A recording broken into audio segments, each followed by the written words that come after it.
أعوذ بالله من الشيطان الرجيم بسم الله الرحمن الرحيم الحمد لله رب العالمين الصلاة والسلام على أشرف الأنبياء أبي القاسم محمد اللهم صل على محمد وآل محمد السلام عليكم ورحمة الله وبركاته अज़र मोहतरम असां तव्हांजे साम्हूं अठी नशिस्त में हाज़िर थिया हूं ऐं असांजो मौज़ू सुखन आहे निमाज़ जी फज़ीलत क़ुरान जी रोशनी में नमाज जी फज़ीलत अहादीस जी रोशनी में ऐं नमाज जी फज़ीलत इमाम अलैहिस्सलाम आइमा अलैहिस्सलाम जे फरमान जे मुताबिक़ अज़र मोहतरम असां जी जेको मौज़ू सुखन हुयो जेको हली रहियो हुयो त असां जिते इहा हदीस रसूल ख़ुदा सल्लल्लाहु अलैहि वसल्लम जी जेका हदीस आहे अस्सलातु मिराजुल मोमिन इन जे मुतालिक़ असां गुफ़्तगू करे रहियासीं इंशाअल्लाह अॼु बि तज़कुरन उन बजाइन जेको इंशाअल्लाह असां उनखे ज़िक्र कंदासीं नमाज खे जेका आयतुल आगाए करात मोहसिन कराती साहब जेके आहिनि सो तशबीह ॾिनी आहे सलात जिहाज़ सां जेॾीमहिल जहाज़ ही परवाज़ कंदो आहे असां ॻाल्हि पंहिंजी जेका पुॼाणी हिते पहुचाईसीं इंशाअल्लाह अॼु इन खां ई मसला असां उनखे थोरो अॻिते ॿुधायूं था हिन पंहिंजी गुफ़्तगू खे त जेॾीमहिल जहाज़ ही परवाज़ कंदो आहे आसमान जी तरफ़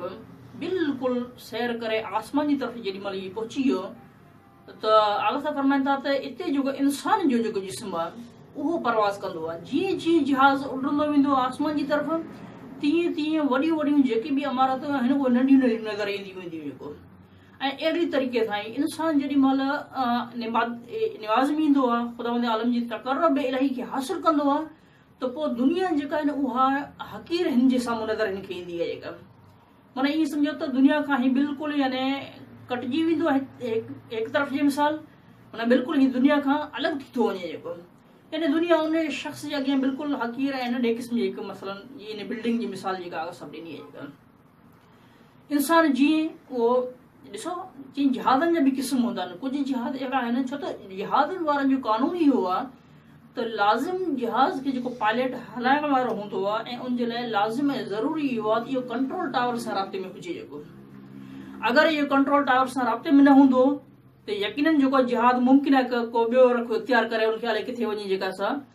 फना करे छॾे अहिड़ी तरीक़े सां की निमाज़ जे लाइ बि ज़रूरी आहे त इंसान शरई मसइलनि जे हवाले सां अख़लाक़ी हवाले सां अदब अहकाम जे हवाले सां मुजतहिद आलम जी तरफ़ रुजू करे जेको ताकी उहो उनखे ॿुधाए सघे त बाबा हिनखे निमाज़ खे हिन तरीक़े सां सिखजे ऐं ही जेके मसइला मसाइल आहिनि जेको ईअं न आहे त जहाज़ जी मिसल जेको अगरि को इंसान आहे मसइलनि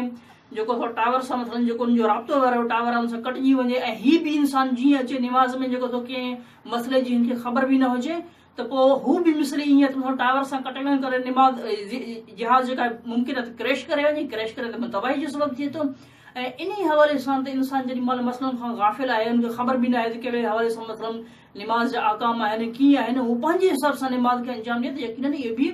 यानी बाहिस जेको इहो बणिबो त माना हीउ तबाही जो सबबु बणिजी वेंदो जेको लिहाज़ा इन जे लाइ ज़रूरी आहे त हीउ मुजतहिद आलम जी तरफ़ रुजू कंदो आला साहब हिकु मिसाल इहा ॾिनी ॿी आहे त माना निमाज़ ॾिसो निमाज़ हमेशह इंसान खे कंहिं बुलंद मुक़ाम ते पहुचाए थी ॾिसो हे ॾाकिण आहिनि इंसान जेॾीमहिल ॾाकिण जे मथां चढ़ंदो आहे ॾाके जे मथां ॾाको आहे हिकु ॾाके खे क्रॉस कयईं ॿिए जे मथां टे आख़िर ही ॾाको हुनखे कीअं बुलंदी ताईं पहुचाए थो जेको अहिड़ी तरीक़े सां ही जेॾीमहिल इंसान निमाज़ में ईंदो आहे त निमाज़ बि तक़र्रुब इलाही जी कीअं बुलंदी ताईं हिनखे पहुचाए थी जेका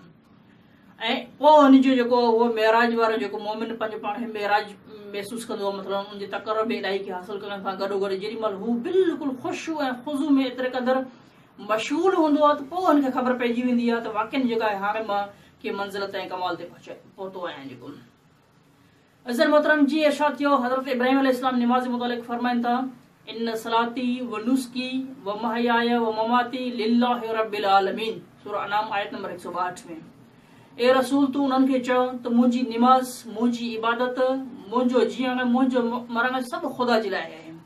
जेको सभिनी जहाननि जो परवरदिगार आहे ॾिसो निमाज़ी हिकु वॾो लक़ब आहे इमाम हुसैन अलैहिस्सलाम जो सहाबी हुयो अबू समामा साइदी इमाम हुसैन अलैहिस्सलाम आशूर जे ॾींहुं इमाम हुसैन अलैहिस्सलाम खे चवनि था मौला असां तव्हांजे पोयां निमाज़ पढ़णु चाहियूं था जेको अबू समामा साइदी खे सैयद शुहदा खेनि दुआ ॾियनि था ऐं मौला इमाम हुसैन अलैहिस्सलाम दुआ में चवंदा ए अबू समामा साइदी ख़ुदावंद आलम तोखे निमाज़ में मज़ा करार ॾे यानी छा यानी निमाज़ी हिकु वॾो लक़ब आहे, ही को आम लक़ब न आहे। नाज़रीन, असांजी पुॼाणी इन मंज़िल ते पहुती ऐं इंशाअल्लाह जेका आहे असां आख़िरी नशिस्त में अवां जे साम्हूं हाज़िर थींदासीं वरी ॿिए नशिस्त में।